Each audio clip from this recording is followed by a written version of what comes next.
Legislative Day number 9 will now come to order. Please pause for a moment of silent meditation.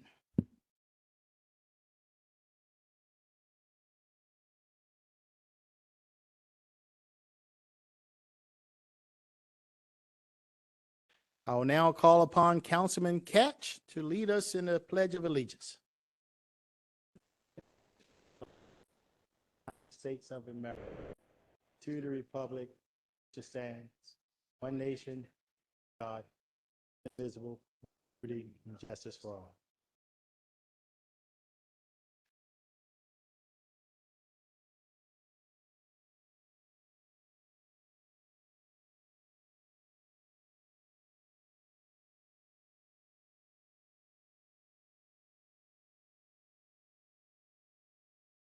Is there a motion to approve the journal for the meeting of April the 3rd?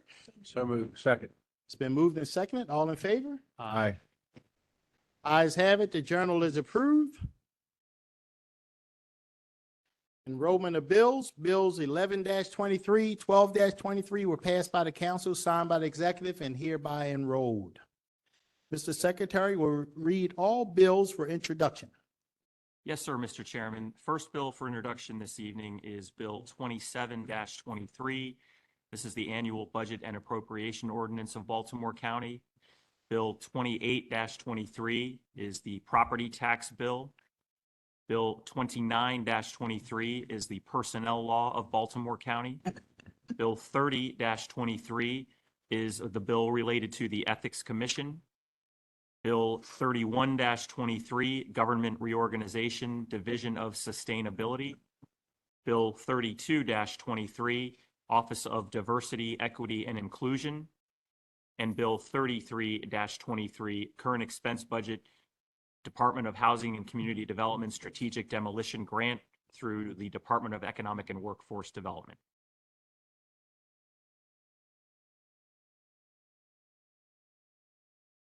Okay. Mr. Secretary, will you now read all bills for introduction? You did that. Take us Yes. on to our first item up to this evening.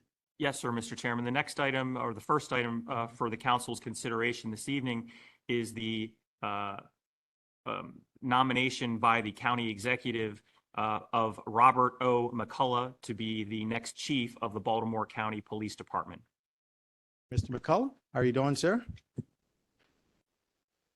Good. Come on up. And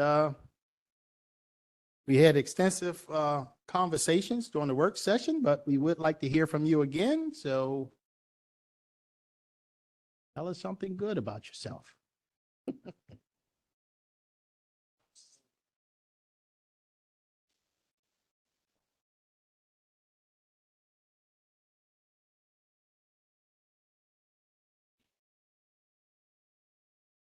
Council. Okay, since you just turned your mic on for our friends at home. Okay, that I did not hear apologize. that, we would like you to take it from the top, but first you have to introduce your lovely family that's here with you. I have with me my wife Alicia, my sister-in-law Colleen, my daughter Robin, and in the back I have my son Ryan and my daughter in love Janae and my granddaughter Miss Austin Sky. Okay, fantastic. And like I previously stated, that I'm truly humbled by my nomination by the county executive to be the next chief of Baltimore County. I've been truly humbled by the opportunity to sit down individually with each of you and have some very constructive but very productive conversations about public safety in Baltimore County. And I want you to know that she's stubborn like her grandfather. She probably wants to come up here. They should have. But I want you to know that I heard each and every word that you guys said to me concerning your individual issues in your districts. And I pledge to you that the police department will address them. And We not only will hear what you're saying, we will listen to everything that you're saying. And once again, I will truly be honored to serve with the the men and women of Baltimore County Police Department, many of which are here tonight. I've always been honored to be a member of that agency. I started out my career when I was 18 years of age, rising from a cadet to colonel. I had a wonderful 35-year career, and I'm truly looking forward to coming back and making a difference. And I look forward to working with each of them, and I hope that they're looking forward to working with me also. Okay. Thank you very much. Before we get to a vote, are there any questions or comments from the members? Go ahead, Mr. Todd Crandall, Councilman Crandall. Well, thank you, Mr. Chair. I'm just going to go ahead and call you chief. I think we're unanimous up here. I look forward to not meeting with you, I look forward to working with you. We are not strangers, and I know that you have a lot of experience within the agency. You know how things work, and you can hit the ground running. We had a long conversation. I think I kept you a little bit longer than you planned, and you heard me out. And I know that's the nature of our relationship. And I think it's a great choice to lead our department and protect the citizens of Baltimore County. So, looking forward to an affirmative vote. Thank you. Thank you, sir. Councilman Crandall. Any additional comments or questions? Councilman Marks? Thank you very much. I want to echo the comments made by my colleague, Councilman Crandall. It was good to meet with you. It was also good to see you at the Fraternal Order of Police Bull Roast on Saturday. And I think most people would agree that it's good to have a working relationship between you and that organization. And I think, what I heard a lot is as your priorities, retention of current police officers, replenishing our police force, recruitment. Second, visibility. Third, collaboration with all stakeholders. Fourth, transparency. And fifth, best practices and modernization. And I am confident that with your 30-plus year career, public safety, you will be the right man to do this. So thank you and good luck. Thank you, sir. Any additional comments? Just have to Councilman say Appel? one somewhat goofy thing. Councilman Crandall often brings up high school since we're in Baltimore, and I just wanted to tell the chief, and we met earlier, and I saw his city college ring, so I didn't know I was wearing my poly tie today, but I had my poly tie on just for this occasion. We're very excited about you taking over as the chief. I think it's important that we have someone that's from the agency who understands Baltimore County and our diverse population and just all the different needs that we have across the county.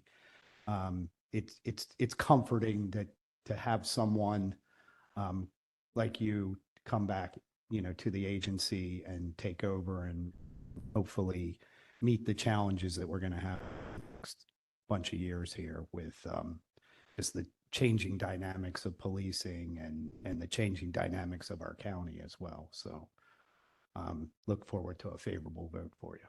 Thank you, sir. Any additional comments? Councilman? Thank you, Mr. Chair. Chief, I just want to thank you for taking the time to meet with me, and we spoke extensively in our meeting and then at some other events where we were seated next to each other, and really impressed by your credentials and look forward to you having a successful career as chief of Baltimore County Police. Ordinarily, I would wish you good luck, as my colleague did. However, I think luck is really just being prepared for opportunity. And you spent a career preparing for this opportunity. And so I think that you have done well in that preparation, and I wish you well as we move forward with the confirmation of your nomination. And thank you, and thanks to your family.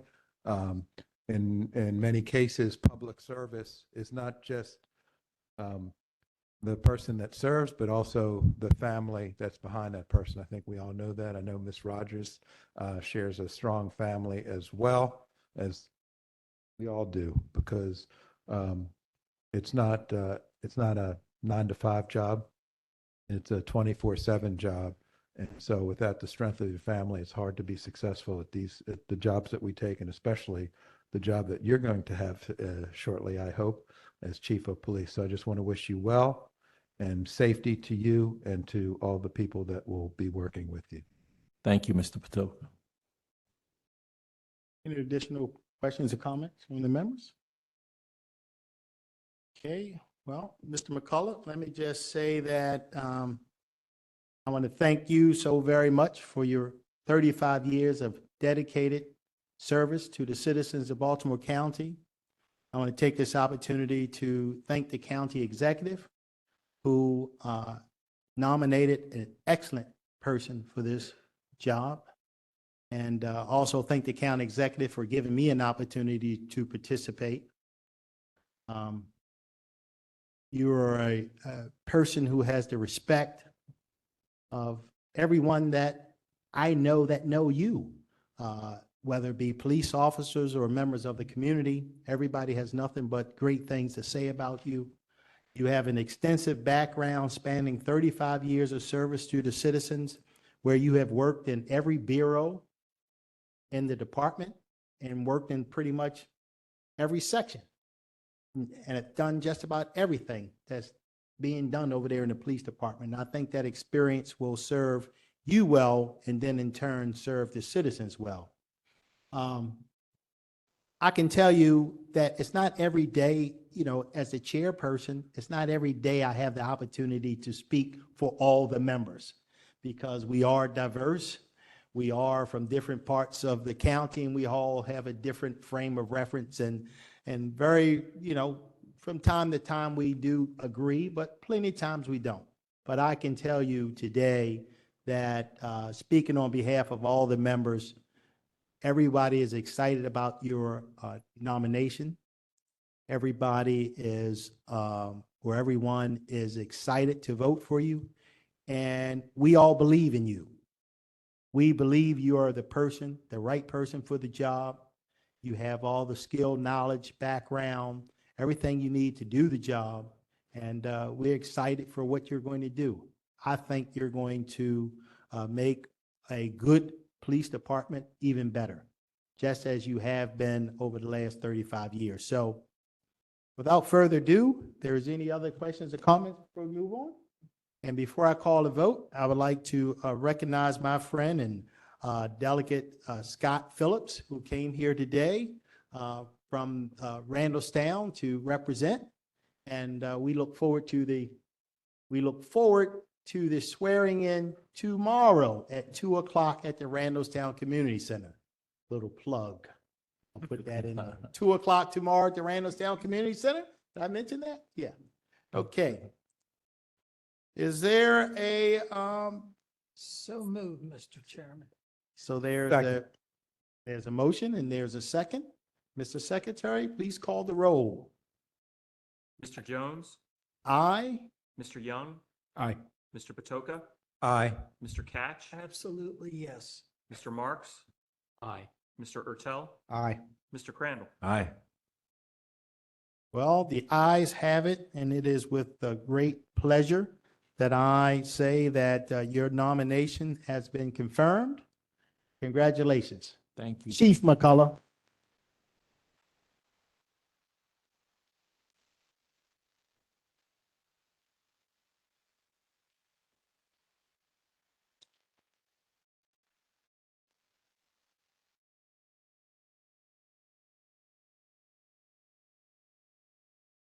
We will give you a few minutes if you want to make a statement.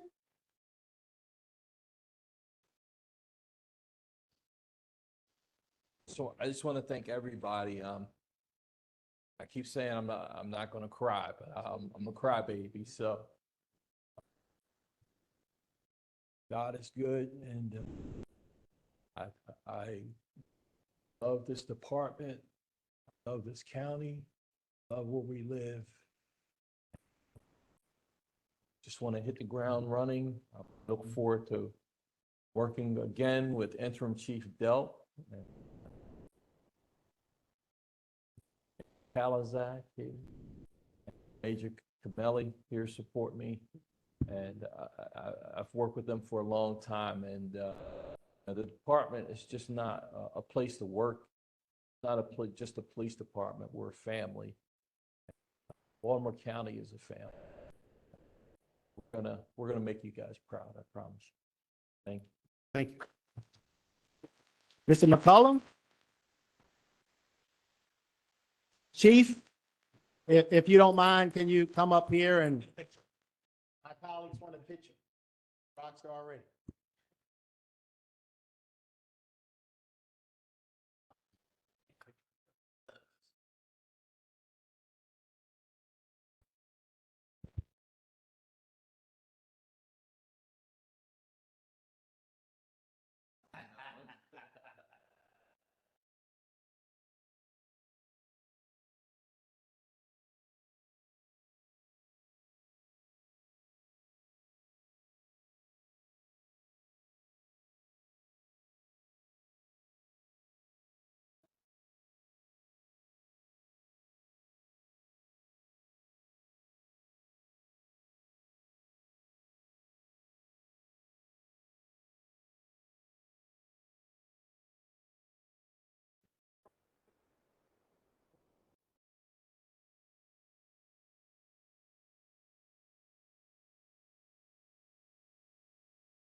Oh, there we go.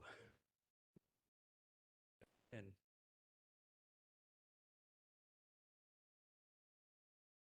very nice.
Okay, we will now move on to the final reading and vote on bills. Mr. Secretary, first item, please. First, Mr. Chairman, is Bill 14-23, Current Expense Budget Special Detail Reimbursement. Yes. Deanna Chimalelli? Was that a D? D. Camelli. Camelli. D. Camelli. Okay. Welcome, Major. Well. Feel like you just brought the junior varsity up here. So Not at all. Not at all.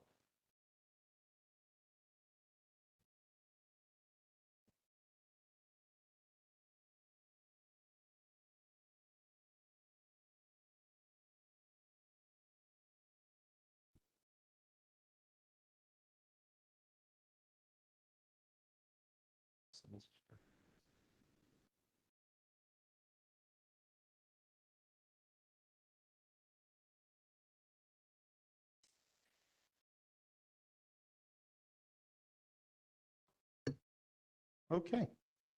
Go right ahead.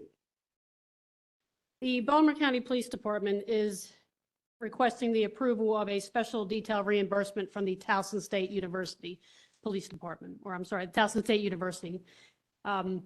Back in the beginning of 2022, we had several incidents within the central Towson area.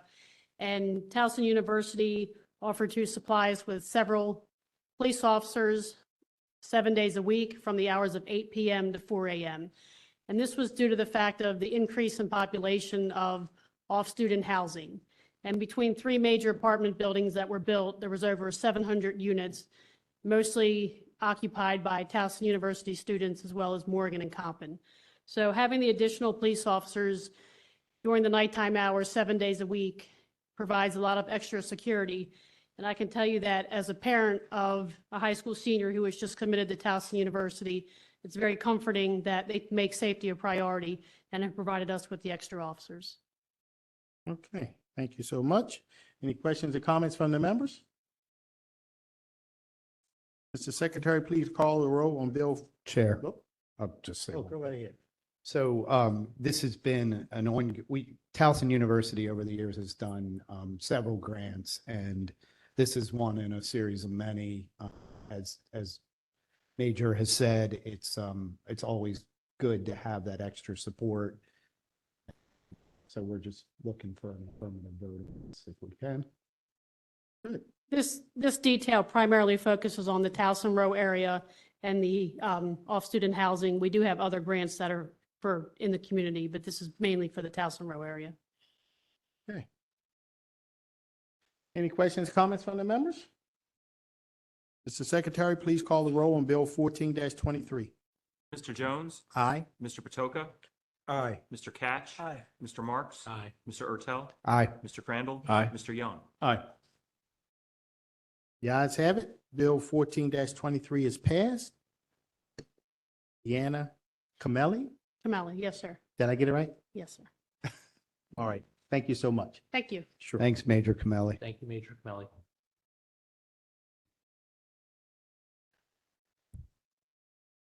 Mr. Secretary, next item, please. Next, Mr. Chairman, is Bill 15-23. This is a bill sponsored by Councilman Patoka, zoning regulations, medical clinic and medical office uses in the business local restricted zone. Okay, Councilman Patoka, you want to go over the amendments or? Sure. Thank you, Go Mr. first. Chair. Let me just, I'll just state it and state the objective of the bill, and Okay. then if Mr. Boswick would review the amendment. So this is a minor modification to the BLR zone to allow for medical clinic. It addresses the changing nature of retail and the proactive measure to prevent some of our retail establishments to go vacant. And we've had some comment from the administration, which Mr. Boswick has addressed and would be presented to the. Thank you. Mr. Boswick, you want to go over the amendments? Yes, sir, Mr. Chairman. The amendments would essentially define the term medical clinic. The term medical clinic is in the zoning regulations, but it is not very expansive at all, or it doesn't provide a lot of clarity, frankly. The amendment that is proposed and offered by Councilman Patoka in the course of permitting this use of a medical clinic or medical office as described in the bill, the amendment would define the term medical, or further define the term medical clinic, and it would define it as follows: as an outpatient ambulatory care center or surgical facility. The term includes outpatient ambulatory care centers or surgical facilities, diagnostic centers, birthing centers, behavioral health centers, and kidney dialysis centers or satellite units. The term does not include state licensed medical clinics, medical offices, or hospitals as defined in these regulations.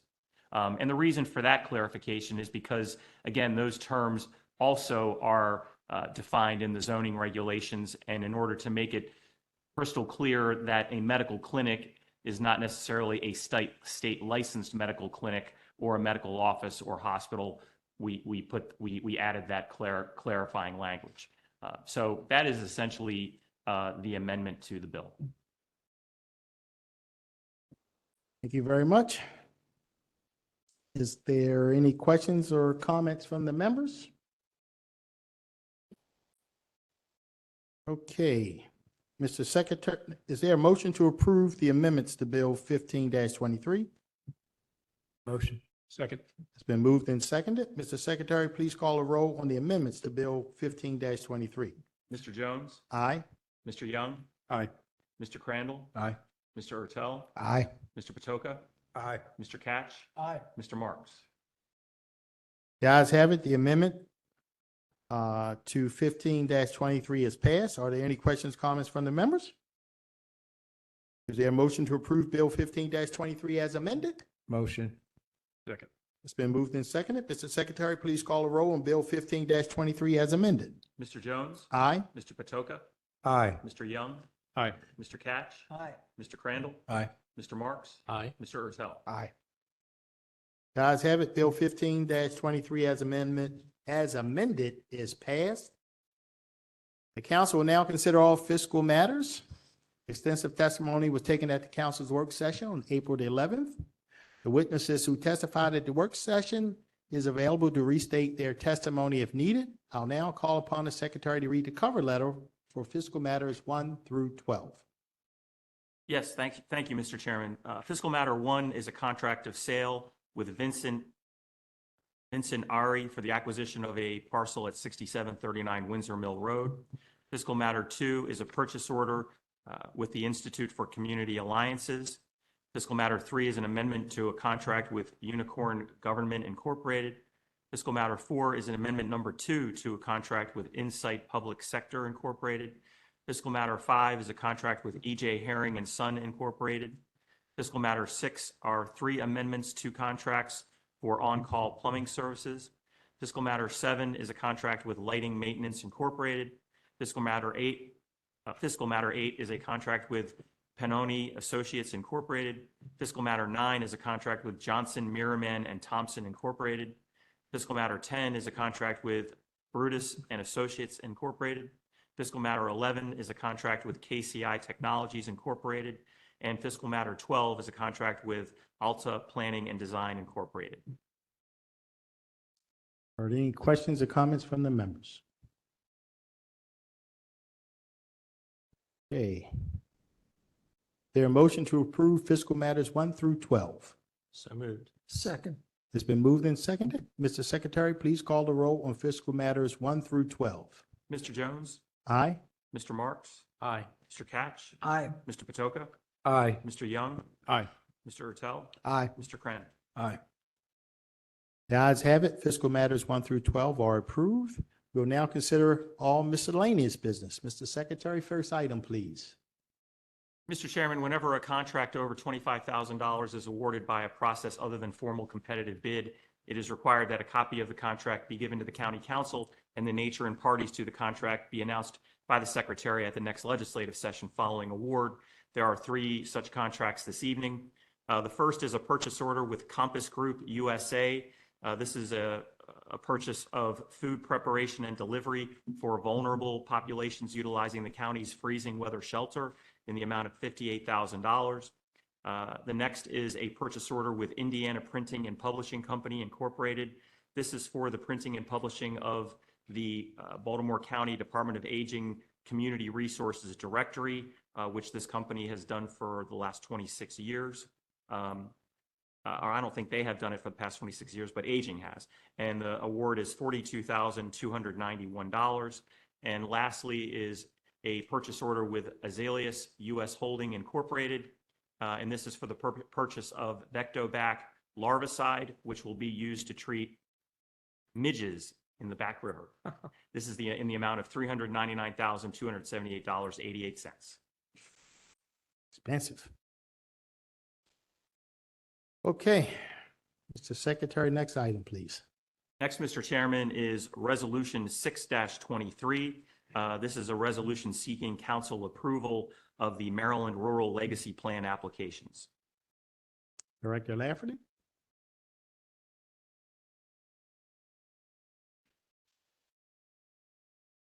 Thank you, Mr. Chairman and members of the board, members of the council. The administration is requesting approval of Resolution 6-23 to approve and prioritize 3 FY24 rural legacy applications that'll be submitted to the Maryland Rural Legacy Program.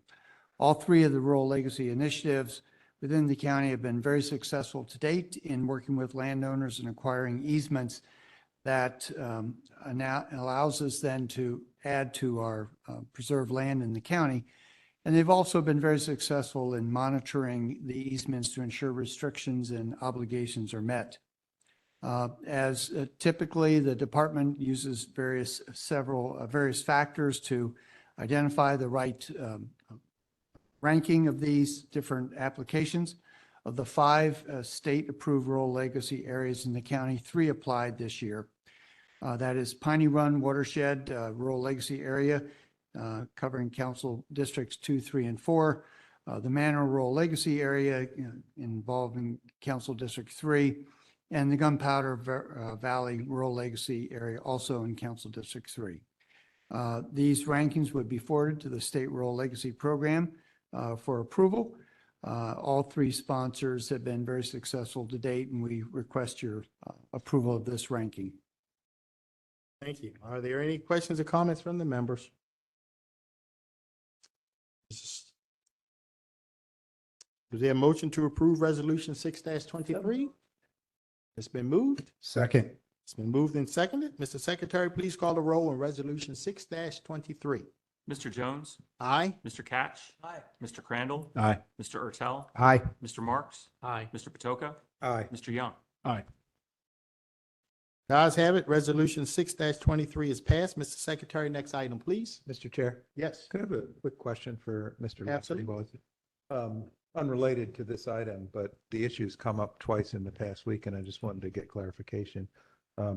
If a community plan is been adopted and is in Master Plan 2020, I thought I heard you say that it's automatically enrolled in Master Plan 2030. Is that Yes. correct? That's the way that we've typically approached it, but I know that at the last, maybe it was at the work session, Mr. Bostwick indicated that we may need to have additional resolutions. I think that was in context with the Ruxton Riderwood plan. We have always approached the master plan, successive master plans as incorporating the prior community plans.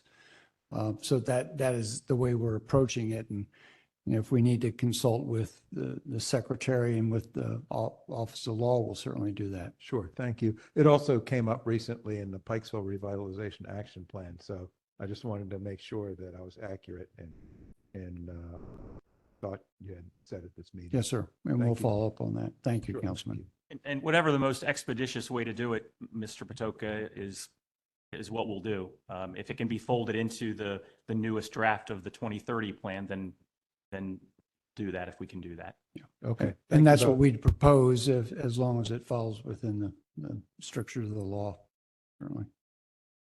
Thank you for letting me go off script, Mr. Chair. Mr. Secretary, next item, please. Next, Mr. Chairman, is Resolution 7-23.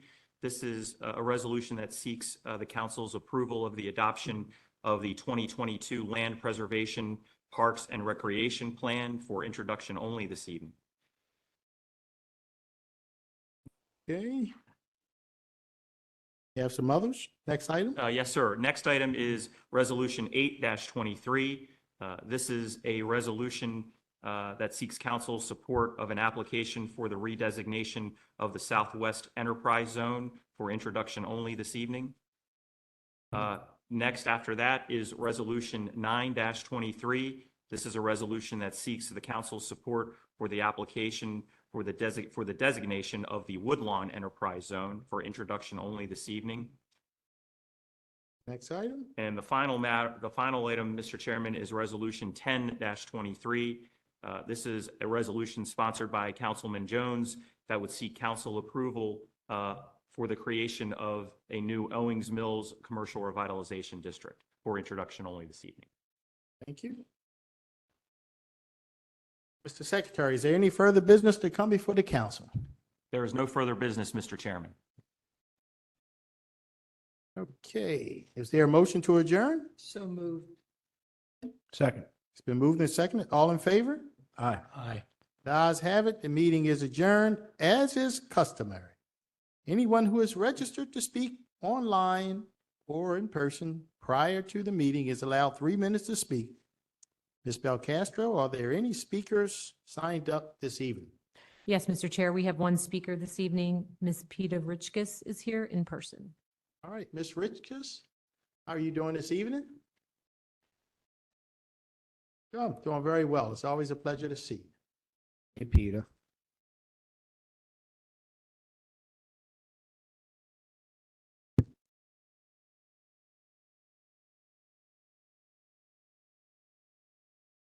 Thank you, Councilman, for your time and courtesy this evening. I wanted to add my congratulations to our new police chief for being willing to take on what we all know is a huge job. With his military and law enforcement background, having held numerous law enforcement positions, having grown up in one of the county's historic Black neighborhoods, Turner Station, and with the strong support of so many, including me and other justice advocates, Chief McCullough is well positioned to be an excellent police chief. During his presentation to and discussion with the council during last week's work session, the chief clearly demonstrated a deep understanding of the many issues and opportunities he now faces. As has been mentioned, recruitment and retention of officers, also creating a positive and supportive environment for the men and women of the police department, and addressing the liability costs the department has incurred over the last several years.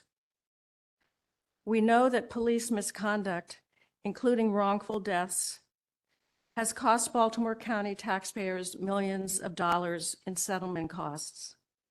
That's millions of dollars not going to streets and sidewalks, parks and stormwater management, nor to improving the condition for the health, safety, and success of our police officers. Last week, the chief described ways he would be proactive and responsive to the needs of the police department as well as the community. He pledged to increase the department's reputation for trust and legitimacy, to increase outreach to the community and to the council. And he committed to transparency and accountability. These are welcome words to everyone in Baltimore County. I represent Indivisible Towson on the Baltimore County Coalition for Police Accountability, a broad coalition of citizens and organizations advocating for real public safety for everyone and an end to the county's history of racist and violent policing. Regrettably, Baltimore County is ranked #1 in civilian deaths in the most recent Deaths Involving a Law Enforcement Officer report from the Governor's Office of Crime Prevention, Youth, and Victim Services. And from the Police Department dashboard, we know that Baltimore County used force more often against Black residents in 2021 than other demographics. All of us, Keep going. thank you. All of us are counting on Chief McCullough's leadership to improve not just the perception, but also the reality that everyone in Baltimore County, residents and police, is treated fairly and respectfully according to the law. I'll send personal congratulations, but I wish the chief all the best, and I'll let him know to call on me if I can be of any help. Thank you. Thank you so much for coming out and sharing your thoughts with us. And I'm sure Chief McCullough certainly appreciate the well wishes. Anyone else? Anyone else, Ms. Belcastro? No, Mr. Chair.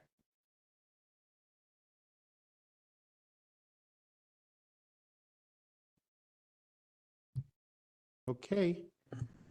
Going once? Going twice? All right. Thank you, everyone. Have a great night.